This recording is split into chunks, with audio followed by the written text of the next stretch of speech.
આજની ધર્મકથા. પ્રણામ.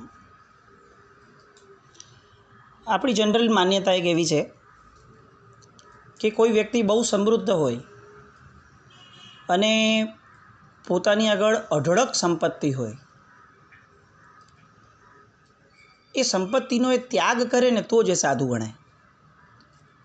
એટલે કે સાધુતાની વ્યાખ્યા એ કે જેમાં સમૃદ્ધિના ત્યાગી બનવાનું. પણ આપણી આ વ્યાખ્યા લગભગ અધૂરી ગણાય, કારણ કે આપણી દૃષ્ટિએ એમ દેખાય છે કે ઓલો માણસ અત્યારે ખરેખર બહુ સમૃદ્ધ છે અને એ બધી સમૃદ્ધિનો ત્યાગ કરી અને દીક્ષા લે છે. પરંતુ હકીકત એ છે કે એ પૈસા નામની નશ્વર અને તુચ્છ સંપત્તિનો માલિક હતો. એને રિયલાઇઝ થયું કે આ સંપત્તિનું તો કોઈ ઠેકાણું કે ભરોસો નથી, કોઈ સિક્યોરિટી નથી. એટલે એણે બીજી જ્ઞાન સંપત્તિ લેવા માટે એણે માઇગ્રેટ કર્યું. એ ત્યાગ કરતો જ નથી. બીજી સંપત્તિ માટેની લાલચ, લોભ એ એના મનમાં જાગે છે. બીજી સંપત્તિ એ એને ખરા અર્થની અંદર સિક્યોર્ડ લાગે છે અને એટલે એ નશ્વર સંપત્તિનો ત્યાગ કરી અને જેમાં સુખ અને શાંતિ અને આનંદ ભરપૂર પ્રમાણમાં છે એવી સંપત્તિ અને સમૃદ્ધિને પામવા માટે એ વેશ પરિવર્તન કરે છે. પૂજ્ય મુનિરાજ શ્રી ધર્મવિજયજી મહારાજ સાહેબ આવી જ જ્ઞાન સંપત્તિ અને જ્ઞાન સમૃદ્ધિના માલિક. દીક્ષા લીધી ત્યાર પછીથી જ્ઞાનાભ્યાસની ધૂણી એવી ધખાવી, સતત નજર સમક્ષ પ્રતાપસુરી દાદા અને મોહનસુરી દાદા આ બંનેઓને નજર સમક્ષ રાખી અને એક એક ક્ષણનો કઈ રીતે જ્ઞાનાભ્યાસમાં ઉપયોગ થઈ શકે એ રીતની ચીવટ રાખી. એમનું અદમ્ય પુણ્ય કે એમને એવા બે ગુરુ ભગવંતો મળ્યા જે બંને ગુરુ ભગવંતોનો પક્ષ એ જ્ઞાનનો હતો. મજાની વાત એ હતી કે મોહનસુરી મહારાજ સાહેબ એમના એક પણ ચાતુર્માસ દરમિયાન અથવા ચાતુર્માસ પછીથી એમણે છરીપાલિત સંઘ અથવા ઉપધ્યાન વગેરે ન કરાવડાવ્યા હોય એવું લગભગ બન્યું ન હતું. શ્રી સંઘ વિનંતી કરે જ આવા પ્રભાવક આત્મા હોય અને આવા પ્રભાવક આત્માની નિશ્રાની અંદર જો અનુષ્ઠાનો નહીં બને તો પછી શ્રી સંઘને જોડાવવાની તકો કઈ આરાધનામાં મળશે. એટલે સતત પ્રવૃત્તિઓની અંદર રમવાણ રહેવું એ જાણે પૂજ્ય મોહનસુરી મહારાજ સાહેબ અને પ્રતાપસુરી મહારાજ સાહેબ એ બંનેઓના ભાગ્યની અંદર લખાયેલું હતું. પરંતુ આ બધી પ્રવૃત્તિઓની વ્યસ્તતામાં પણ અમારે એક શિષ્ય છે કે જે શિષ્યના જ્ઞાનાભ્યાસની અંદર અમારે અમારો સમય આપવાનો છે, આવું એ સતત યાદ રાખતા. ગુરુપણું શું છે એ આ બંને ગુરુ ભગવંતોએ આપણી માટે એક જબરદસ્ત આલંબન રૂપે પ્રગટ કર્યું અને આપણી સામે પ્રસ્તુત કર્યું. ધર્મવિજયજી મહારાજ સાહેબના જીવનની અંદર દીક્ષાના વર્ષોના વર્ષો પર્યંત જ્ઞાનનો અભ્યાસ એ પ્રાઇમ પ્રેફરન્સ રહ્યો હતો. એમનું અધ્યયન ક્ષેત્ર એટલે ન્યાય ગ્રંથો, વ્યાકરણ ગ્રંથો, સાહિત્ય ગ્રંથો, કોશ અને પ્રકરણ ગ્રંથો, કર્મગ્રંથિક સાહિત્ય, આગમિક સાહિત્ય, આ ઉપરાંત કેટલાક જૈનેતર ગ્રંથો સુધી પણ વિસ્તૃત થયું હતું. કેટલાક ચાતુર્માસો દરમિયાન તો દિન પ્રતિદિન 8-8 કલાક, 10-10 કલાક અને કેટલાક ચાતુર્માસ એવા કે જેમાં સુંદર યોગ મળતો હતો એમને પંડિતજીનો, તો દિવસના 13-13 કલાક સુધી તેઓએ સ્વાધ્યાય કર્યો છે. આ ફિગર કદાચ આપણી માટે બહુ આશ્ચર્યજનક લાગે, પરંતુ આ હકીકતો એટલા માટે જ સત્ય ગણાય કારણ કે એ સમયે એ યુગ હતો કે જે યુગની અંદર સાધુપણું એટલા માટે જ સ્વીકારવામાં આવતું હતું કારણ કે સ્વાધ્યાયની અંદર 24 કલાકમાંનો મેક્સિમમ સમય જાય. સંસારી અવસ્થામાં એ શક્ય ન હતું. એટલે દીક્ષા એટલા માટે નહોતી લેવાતી કે સંસાર ખરાબ છે. દીક્ષા એટલા માટે લેવાતી હતી કારણ કે સાધુપણું મહાન છે. અને બે થિયરીમાં બહુ મોટો ફરક છે. સાધુપણું મહાન છે, એ જીવન જબરદસ્ત છે, એ થિયરીથી લેવાતી દીક્ષાની અંદર એક લક્ષ્ય છે, એક ગોલ છે અને કંઈક અંશે એ શુભતાનો આગ્રહ અને શુભતા માટેની ચાહના છે. સંસાર ખરાબ છે, એ થિયરીમાં કંઈ ખોટું નથી, પરંતુ ત્યારબાદ શું એ પ્રશ્નચિહ્ન આવે છે. જ્યારે પહેલી અવસ્થાની અંદર એ પ્રશ્નચિહ્નનો જવાબ આપે છે પૂજ્ય ધર્મ વિજયજી મહારાજ સાહેબ. આ રીતે એકથી એક ચડિયાતી સાધનાઓ, જ્ઞાન સાધનાઓથી પોતાના જીવનને ધન્ય બનાવતા હતા. ગ્રંથોના સર્જન, સંશોધન, અનુવાદ આ બધાની અંદર એક પછી એક તેઓ એવી પ્રગતિ કરતા રહ્યા કે જે પ્રગતિ અન્યો માટે અને સ્વયં ધર્મ વિજયજી મહારાજ સાહેબ પણ જો અગર વિચારવા બેસે તો એમની માટે પણ એક બહુ મોટા પ્રમોદ ભાવનું કારણ હતું. સાહેબની આગળ કઈ કઈ પંડિતોની શૃંખલા હતી એ પણ એક જાણવું બહુ જરૂરી છે. કયા કયા પંડિત વર્યો પાસેથી સાહેબે જ્ઞાન મેળવ્યું છે એ જે છે જૈનેતર પંડિતો, એમાં મુખ્યપણે બ્રાહ્મણ પંડિત વર્ય શ્રી ઈશ્વરચંદજી શર્મા, બહુ જ મોટું નામ. ત્યારબાદ મહારાષ્ટ્રીયન પંડિત શ્રી વાસુદેવ શર્મા કશેડકર, ઉપરાંત પ્રકાંડ વિદ્વાન મૈથિલ પંડિત શ્રી વ્રજનાથ શર્મા, વીરબાઈ જૈન પાઠશાળાના પ્રાધ્યાપક પંડિત શિવશંકર મોરારજી શાસ્ત્રી, આ બધા એમના અધ્યાપકો હતા. આ ઉપરાંત પૂજ્યશ્રીએ બીજા જેટલા લોકલ જગ્યાએ પણ કર્યો ચાતુર્માસ, એ લોકલ જગ્યાઓએ પણ એમને અનેક બહુશ્રુત જૈન પંડિતોના પણ લાભ લીધા હતા. જેમાં શ્રી ચંદુલાલ શિનોરવાળા, એમની પાસે પણ ખાસો એવો અભ્યાસ થયો હતો. આ ઉપરાંત મહાત્માઓની અંદર સાગરાનંદસુરી મહારાજ સાહેબ અને ઉદયસુરી મહારાજ, શાસન સમ્રાટ સમુદાયના, આ બંનેઓનો પણ પરમ ઉપકાર એમના જીવનની અંદર રહ્યો છે. આ બધા નામો લેવાનું કારણ એક એ પણ છે કે આજે આપણે લોકો જૈન પંડિતો સિવાય જે જૈનેતર પંડિતો છે કે જેમની પાસે ન્યાય, વ્યાકરણ વગેરેની એક જબરદસ્ત માસ્ટરી છે, એ પંડિતો માટે થોડા ઉદાસીન થઈ ગયા છે.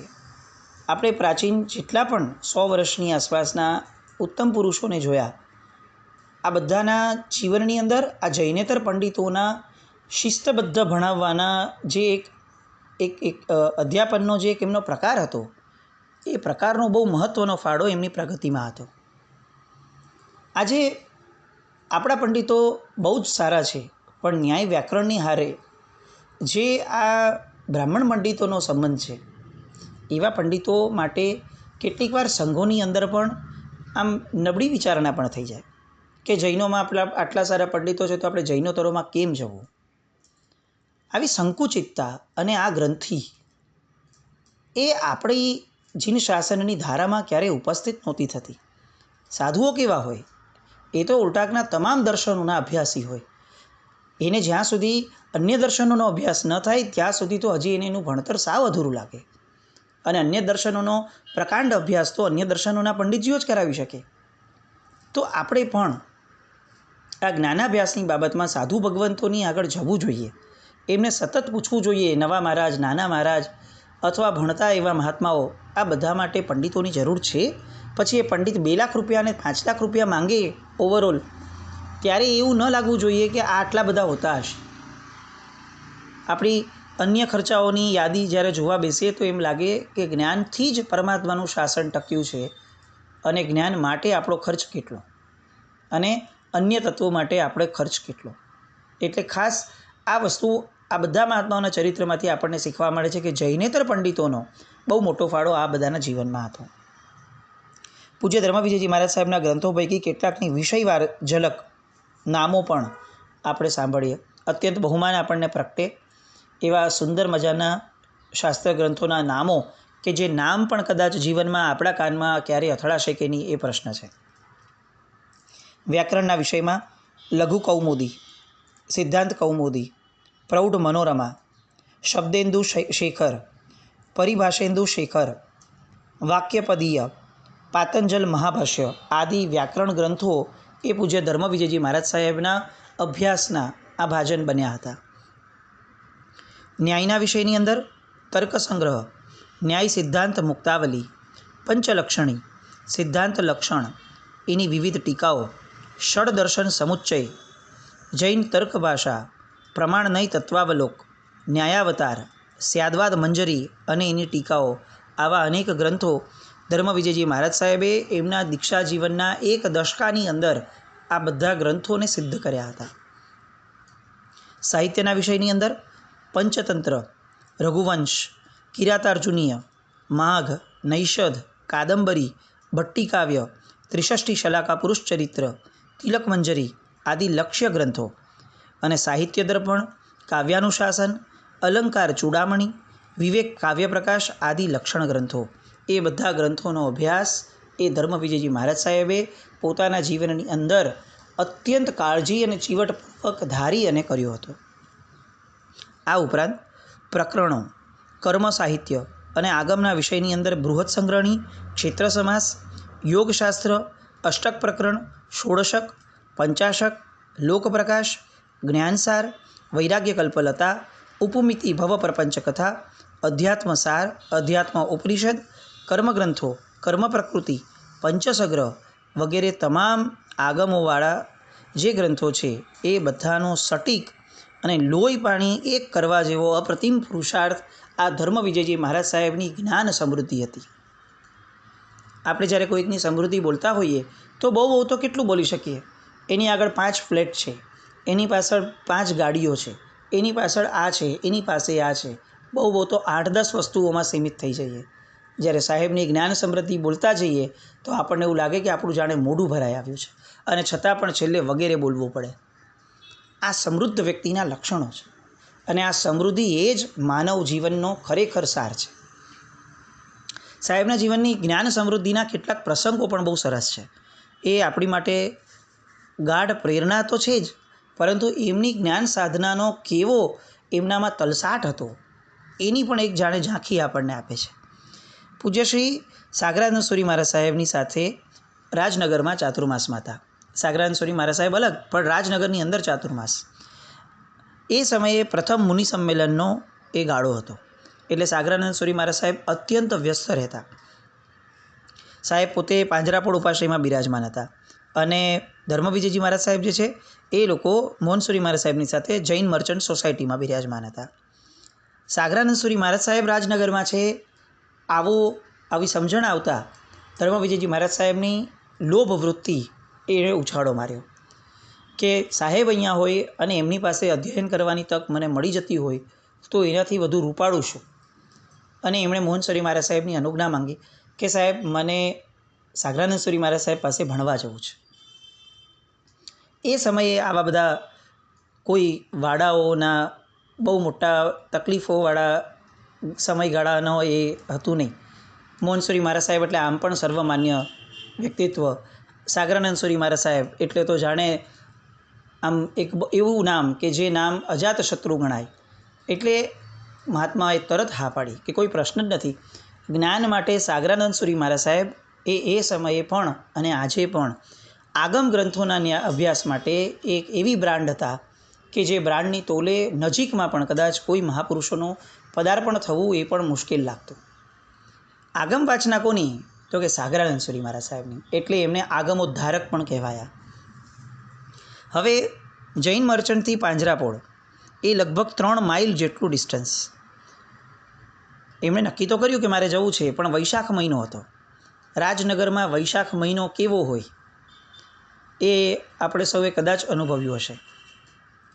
કોઈને ઘણીવાર એમ લાગે કે નરકની અંદર અસહ્ય તાપ હોય છે, પણ એ એમ કે ભાઈ મને એ કંઈક થોડોક તો અનુભવ આપ, સેમ્પલ તો ચાખવા માટે આપ, ગોડાઉન નહીં તો કંઈ નહીં, નાનકડું સેમ્પલ તો આપ. તો ચોક્કસપણે એવું કહેવું પડે કે જા વૈશાખ મહિનામાં બપોરના સમયે રાજનગરની અંદર થોડો આંટો મારી આવ ચાલતા ચાલતા.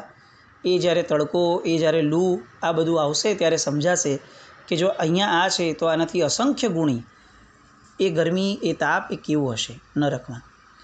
અને વૈશાખ મહિનાના એ તાપની અંદર સાહેબ વહેલી સવારે પોતાના બધા જ મહાત્માઓના, ગુરુ ભગવંતોના કાર્યો એને પૂર્ણતા આપી અને તરત જ એ વ્યાવજ કાર્ય આટોપી અને પાંજરાપોળ આવતા જૈન મર્ચન્ટથી. સાગરજી મહારાજ સાહેબ પાસે વાચનાલય અને બપોરે ગોચરી વોરવા તો પાછું પોતે જ જશે, એ ભક્તિનો લાભ પોતે જ લેશે એવું નક્કી.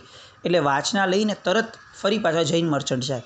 3 માઇલ આવવાનું, 3 માઇલ પાછા જવાનું, 6 માઇલ સુધીનો એ સફર, એ સળંગ લગભગ કેટલાક મહિનાઓ સુધી એ એમની જબરદસ્ત એ જ્ઞાન સાધનાની તાલાવેલી દર્શાવે છે. આ હતો જ્ઞાનાવરણીના ક્ષયોપશમ માટેનો પ્રયાસ. પણ સૌથી બેસ્ટ પ્રયાસ એમનો એ હતો કે જે મોહનીયના ક્ષયોપશમનો હતો. એ સમયે મુનિ સંમેલનના કાર્યોની અંદર ક્યારેક સાગરાનંદ સુરી મહારાજ સાહેબ અતિ વ્યસ્ત થયા, એવા પ્રસંગો બનતા. અને કેટલાય દિવસો એવા ગયા કે જેમાં 3 માઇલ ચાલ્યા ગયા પછીથી, ત્યાં કલાકો બેસ્યા પછીથી સાગરાનંદ સુરી મહારાજ સાહેબ એવું જણાવવું પડે કે આજે તો શક્યતા નથી લાગતી, કાલે આવો ને, કાલે ફરીથી બેસશું. અને અત્યંત ઉલ્લાસપૂર્વક એ જ જ્ઞાન સાધનાના ઉલ્લાસપૂર્વક કાળઝાળ ગરમીની અંદર ફરીથી 3 માઇલ ચાલીને પાછા આવી અને બીજે દિવસે એ 3 માઇલ ચાલવાનો એટલો જ ઉલ્લાસ અંદરમાં રાખવો, આ મોહનીયના ક્ષયોપશમનું જબરદસ્ત લક્ષણ. આપણે સાંભળ્યું હતું કે ઋષભદેવ ભગવાન 400 દિવસ સુધી રોજ ઓરવા જાય. એવું નહીં કે હવે ભાઈ યાર 300 દિવસ નથી મળી તો હવે તો પચકાણ લઈ લઈએ ઉપવાસના, પણ આવું નહીં. રોજ ઓરવા જાય, રોજ પાછા આવે, અને તેમ છતાં પણ એમની પરિણતિમાં એક લેશ માત્ર ફરક ન પડે, કારણ કે એ પર્યાયની ડિમાન્ડ હતી. ધર્મવિજયજી મહારાજ સાહેબનું આ મોહનીયના ક્ષયોપશમવાળું પરાક્રમ, એ એમની જ્ઞાનની ફળશ્રુતિ રૂપેની પરિણતિઓ, એની કેટલી જબરદસ્ત પ્રગાઢ એમનામાં ઉદયતા હતી એ દર્શાવે છે. હજી એક એમનો સરસ મજાનો પ્રસંગ. વિક્રમ સંવત 2001ની અંદર નાગજી ભૂધરની પોળ રાજનગરની અંદર સાહેબ ચાતુર્માસ હતા. એ સમયે શાસન સમ્રાટ નિમિસુરેશ્વરજી મહારાજ સપરિવાર પાંજરાપોળમાં બિરાજમાન હતા. એ સમયે ધર્મવિજયજી મહારાજ સાહેબે કોઈકના મોઢેથી સાંભળ્યું હતું કે બૃહત્કલ્પ ભાષ્ય જે છે એમાં ઉદયસુરી મહારાજ સાહેબ જેવી એક્સપર્ટ જ્ઞાનની ધારા એ બહુ ઓછા લોકો પાસે છે.